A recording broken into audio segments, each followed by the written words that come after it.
Olá, meus heróis, tudo bem? Eu espero que sim. Então vamos para essa aula, que é uma aula super, hiper, mega importante para a tua prova do Enem. Cara, é iniciação, é introdução à eletrodinâmica. Esse assunto aqui, o Enem, ele é tarado por esse assunto aqui. Então, vamos começar. Vamos começar. Muito bem, muito bem. Essa parte aqui, você mesmo dá uma lida nessa. Vai ter muitas coisas que eu vou pedir para você ler.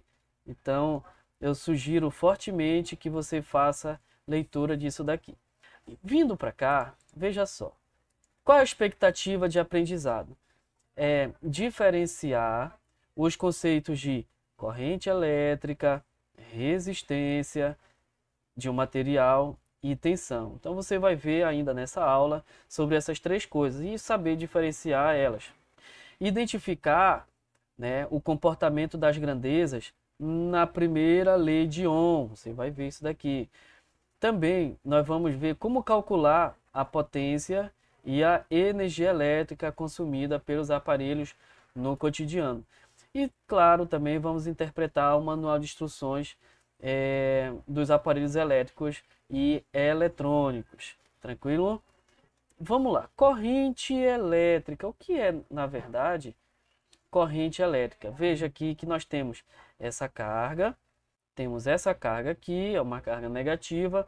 Ela está submetida a esse campo elétrico. E com esse campo elétrico vai surgir uma força elétrica, uma força elétrica. Se o campo elétrico vai para a direita, para a nossa direita, a força elétrica vai para a nossa esquerda. Por quê? Por causa da carga que é negativa. Veja que vai fazer uma... Aqui vai ser criado um potencial e aqui vai ser criado outro potencial. Então, essa diferença de potencial é chamado desse U aqui que estamos vendo. Aqui nós temos um aparelho, esse aparelho ele é chamado de amperímetro. Na verdade é um multímetro, onde vai ser medido a voltagem, vai ser medido a amperagem, vai ser medido também a resistência. Tá, mas fabuloso, o que é, na verdade, intensidade média de corrente elétrica? Em primeiro lugar, olha só essa letra aqui, é uma letra I, é corrente elétrica. E ela é definida como a passagem aqui da quantidade de cargas e vai ser associado ao tempo que está passando ali. Então, se tu imaginar a corrente elétrica pelo seguinte, vamos pegar uma corrente de água passando no cano ali. Então vai passar água, passa água ali dentro daquele cano. E aí eu meço quanto que está passando de água ali. Quantas gotículas de água está passando ali. Só que são tantas gotículas que vai ser assim uma corrente de água que vai passar ali. Assim mesmo é a corrente elétrica. São tantas cargas que vai passar ali que aí vai ser só um delta Q todinho ali, como se fosse a corrente de água, só que é uma corrente elétrica. E aí mede quanto tempo que está passando ali, só que ao invés de ser no cano de água, é o que? No fio elétrico. E aí, como é que relaciona? Por meio dessa equação aqui. A corrente vai ser a quantidade de cargas pelo tempo. Agora, veja que a unidade no SI, ou seja, no Sistema Internacional de Unidades, a quantidade de cargas é o que? É medida em Coulomb. Coulomb. E aqui a quantidade de tempo no Sistema Internacional, você sabe, é o segundo. Então, essa unidade Coulomb e essa unidade segundo, Coulomb por segundo tem um nome, tá bem aqui, é o ampere. Ou seja, a quantidade de cargas passando pelo tempo, cargas Coulomb, tempo segundo, Coulomb por segundo. Coulomb por segundo tem o apelido de ampere. Ampere. Aqui dá uma lida nisso daqui também, nesse parágrafo. Vamos para a próxima. Dá uma lida também nesse parágrafo aqui, porque a corrente é convencional. Dá uma lida aqui, vamos direto aqui para corrente elétrica contínua e corrente elétrica alternada. Veja, olhando para esse gráfico ele tem a corrente I e tem o tempo T. Olha só o que está acontecendo aqui. Isso é uma função afim, é uma função exponencial, uma função logarítmica. Como é o nome dessa função aqui? Ela é uma função, o que? Constante. Ou seja, conforme vai passando o tempo aqui, essa função continua a mesma. A corrente elétrica continua a mesma.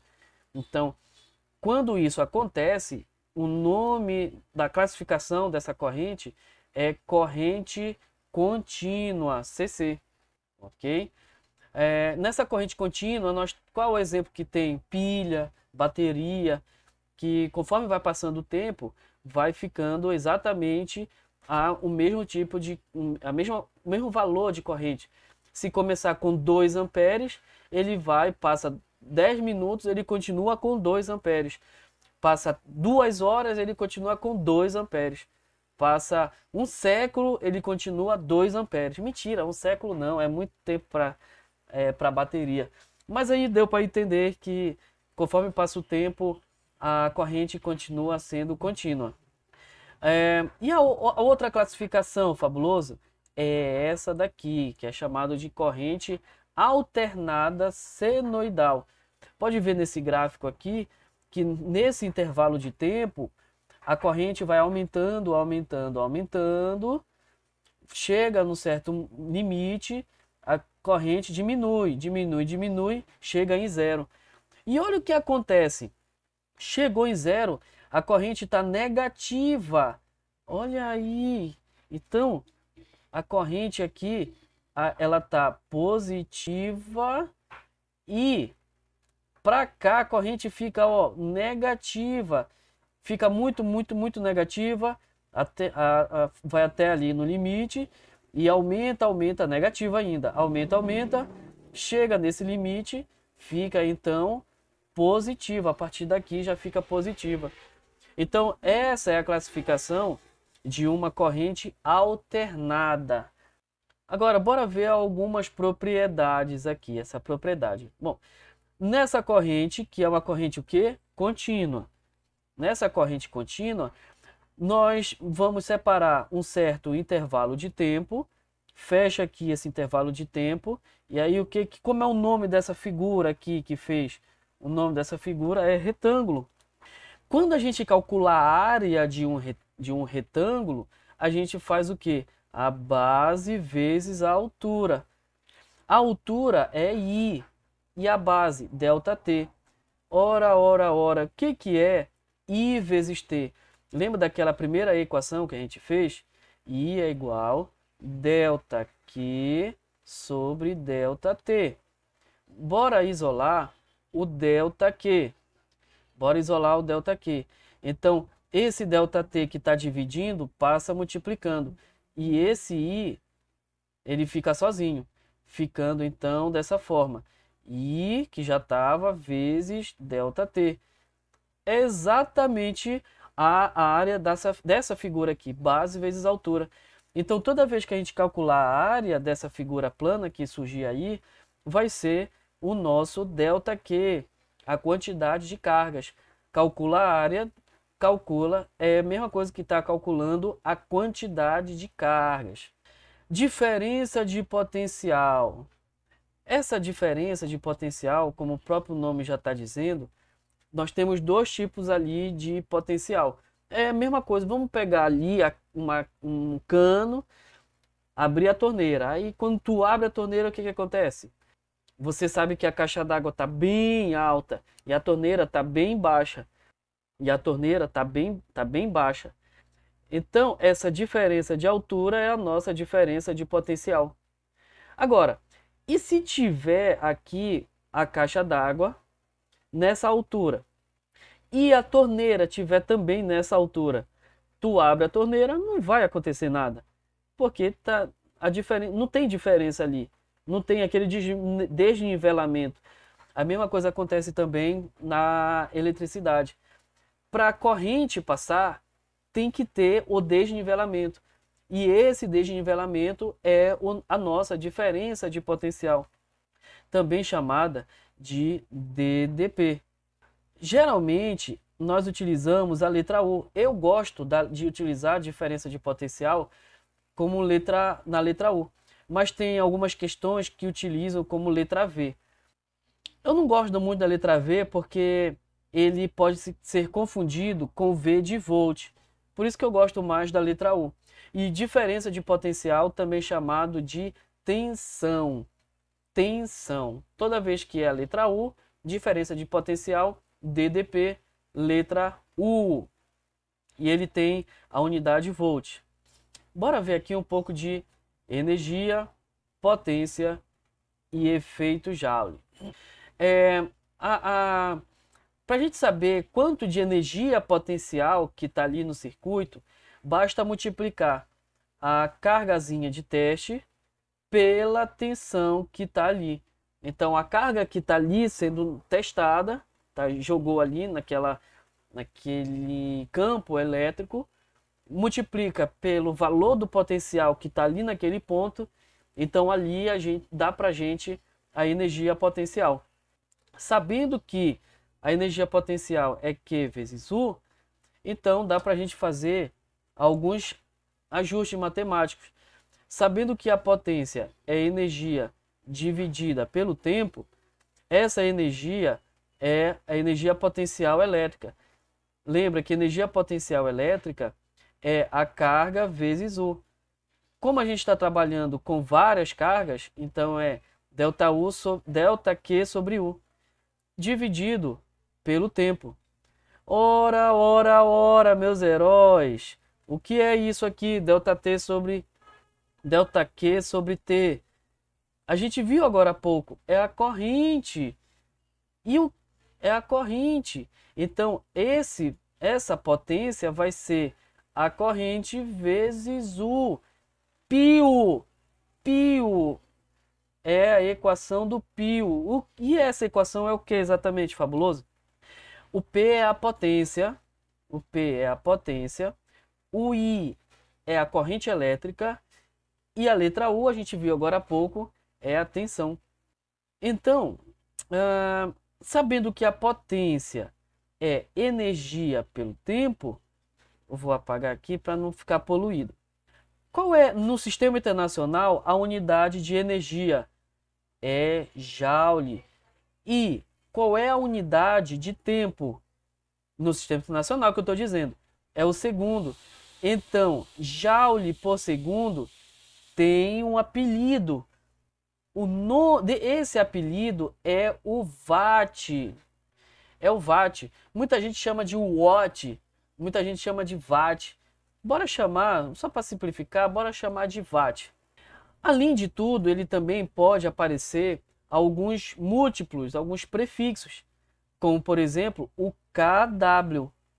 Bom, você está no Instagram, e no Instagram você vê um usuário ali que tem 2K de usuários. Você sabe que 2K ele tem ali 2.000 usuários, seguidores na verdade, 2.000 seguidores. Então quando aparece aqui KW, isso significa dizer que é 1.000. E se aparecer 2kW, é 2 kW, ou seja, 2.000 watts. E pode aparecer também o megawatt. Outra coisa também que você tem que memorizar, tem que saber de cor, é isso daqui. 1 hora ele é o equivalente a 3.600 segundos.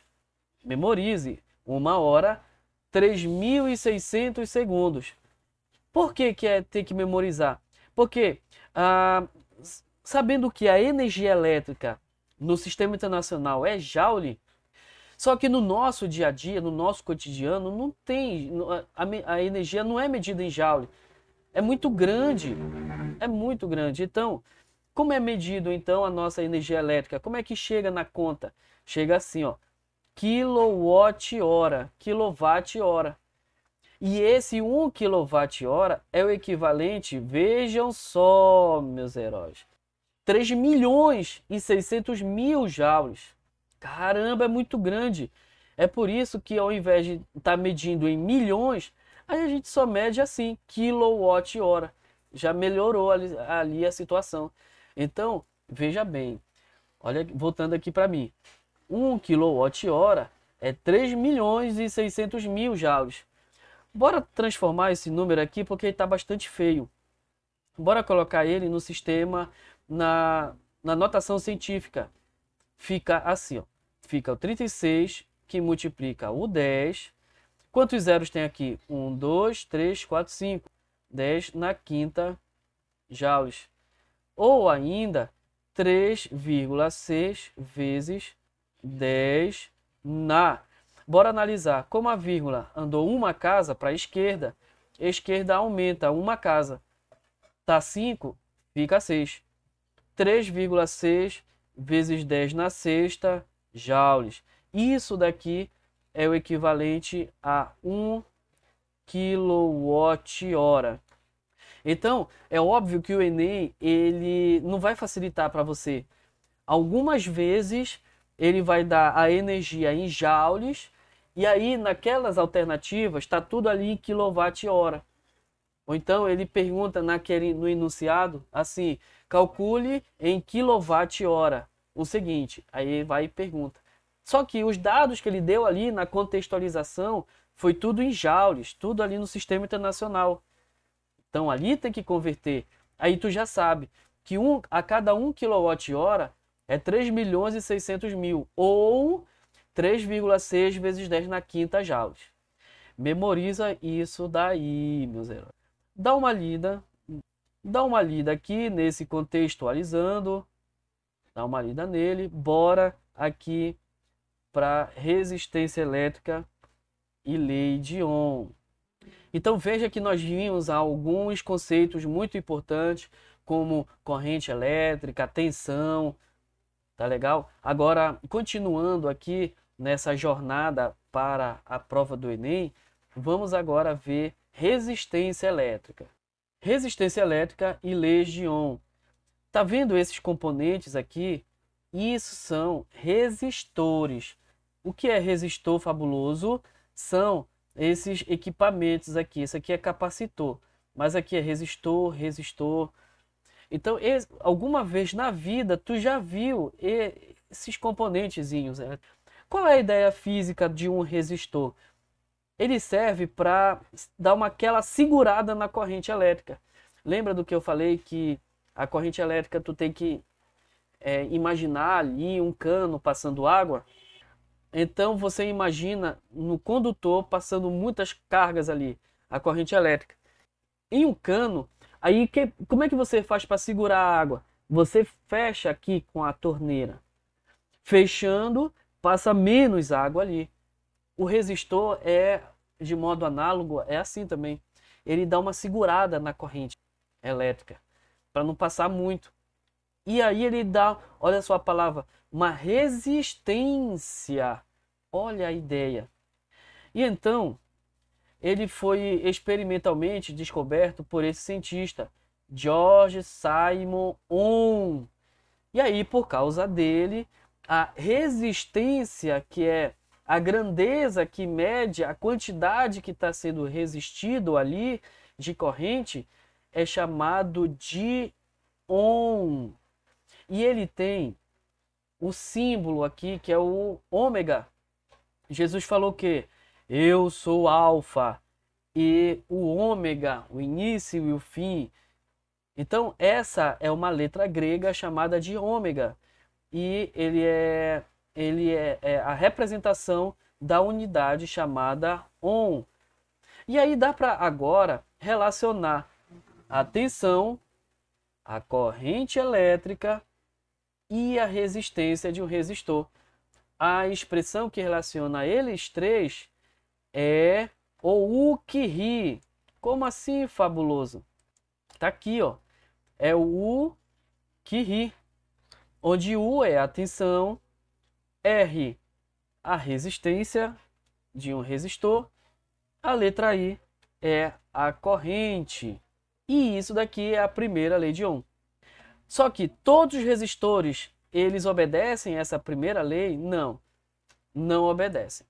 Tem o chamado de resistor não ôhmico. Antes de falar do resistor não ôhmico, veja que nós utilizamos essa simbologia. Toda vez que no circuito aparecer esse zigue-zague, ele é o resistor. Ele pode ser a representação também de uma televisão, de um carregador de celular, isso na representação de circuito. Ele é uma lâmpada. Então, toda vez que aparecer esse zigue-zague, ele é a representação de um resistor, e todos esses daí vai consumir a corrente elétrica, energia, e então ele tem essa representatividade do zigue-zague. Também pode aparecer como esse retangulinho, tá? Esse retangulinho também é válido, ele pode aparecer no resistor aí. Voltando para o resistor não ôhmico, ou seja, que ele não obedece à lei de Ohm, ele é representado por esse gráfico aqui, o gráfico corrente, tensão, corrente e tensão. Quanto mais aumenta aqui a corrente, mais aumenta a tensão. Mais aumenta a corrente, mais aumenta a tensão. Então esse cara aqui é o resistor não ôhmico. E o resistor ôhmico, ele é bonitinho, ele é assim, ó. A tensão, conforme aumenta a corrente, a tensão fica a mesma nele aqui. Ele é bonitinho. E aí tem a segunda lei de Ohm, também chamado de resistividade. Experimentalmente, Ohm, ele viu essa relação aqui, em que R é a resistência, o L é o comprimento do resistor que eu estou fazendo ali, a medida, é o L, é o comprimento. A de área da seção transversal, significa dizer que você vê que tem alguns fios que são mais grossos e tem outros fios que são fininhos.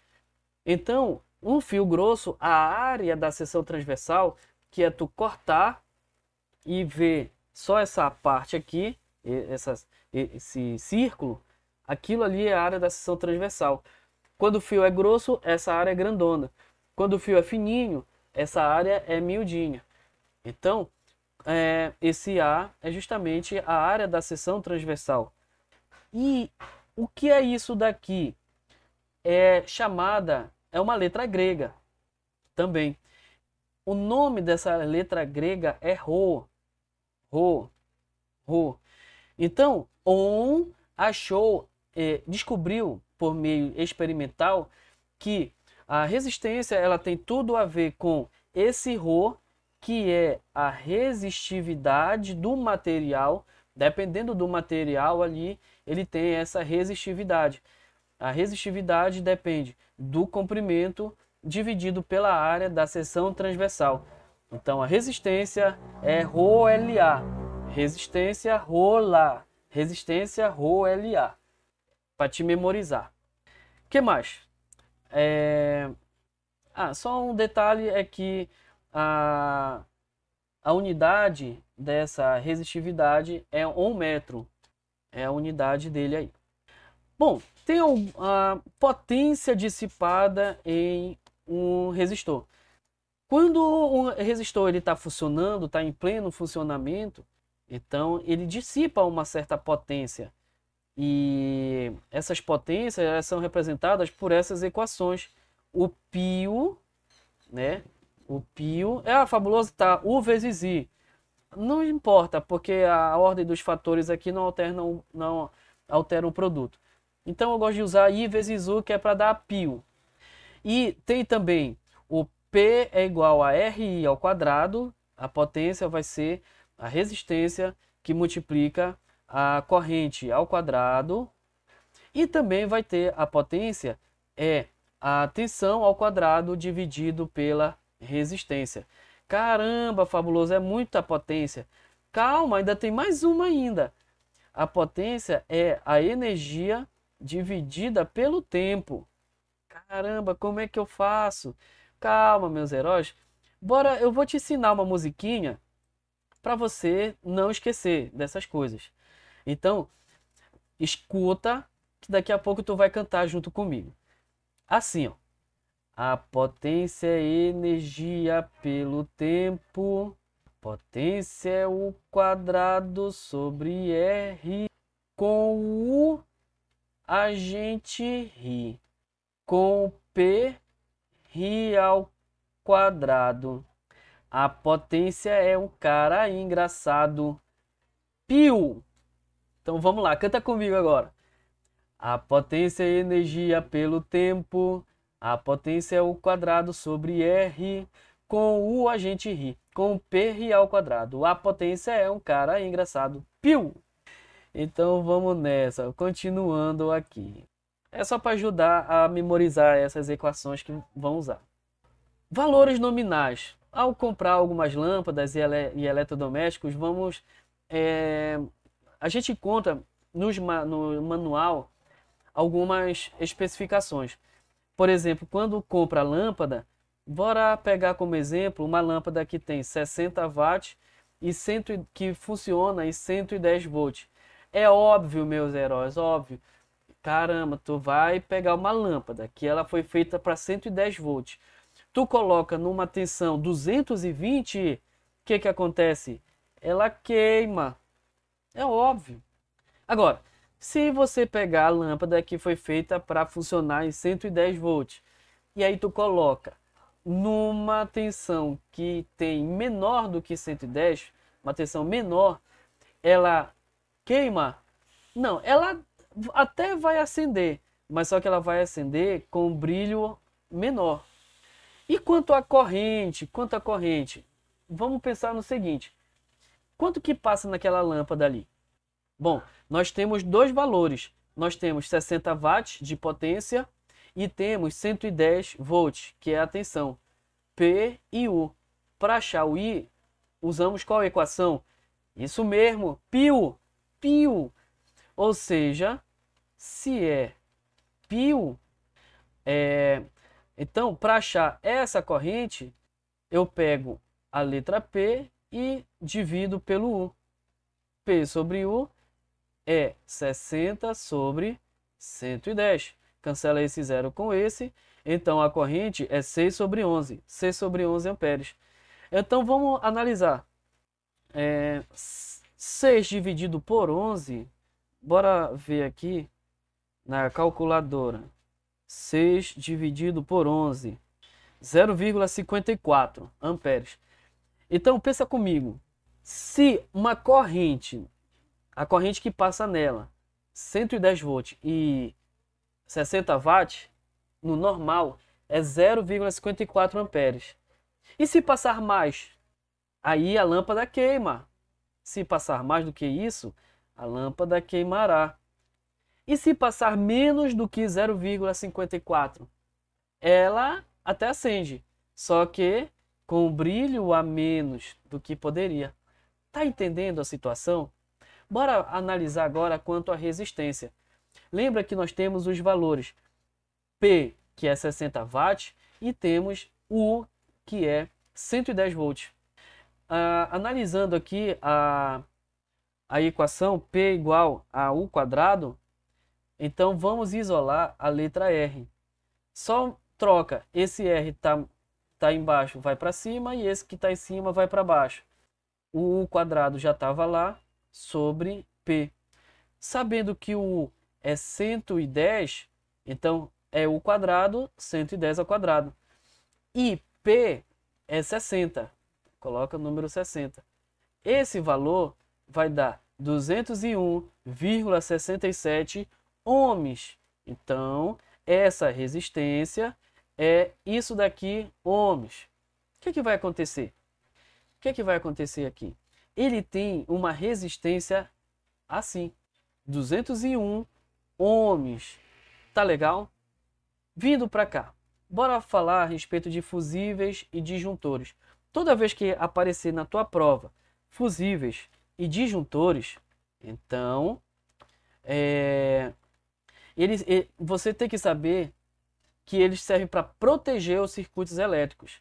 Eles impedem que uma corrente elétrica maior, nominal, atravesse esses aparelhos. E a gente viu que se a corrente elétrica for maior, o que acontece com o aparelho? queima. Agora, os fusíveis, eles são um pouco menos usados hoje. São antigos, são um pouco menos usados, mas aí tem no brakes, você vê um fiozinho ali, é uma cápsula de vidro transparente e você vê um fiozinho ali que ele quando passa muita corrente, ele derrete, parte ao meio e não deixa a corrente passar. E o disjuntor é esse aparelhão grandão aqui, que quando ele dispara ele faz tec. Aí tu vai lá, liga de novo ou desliga, faz um barulhão ali.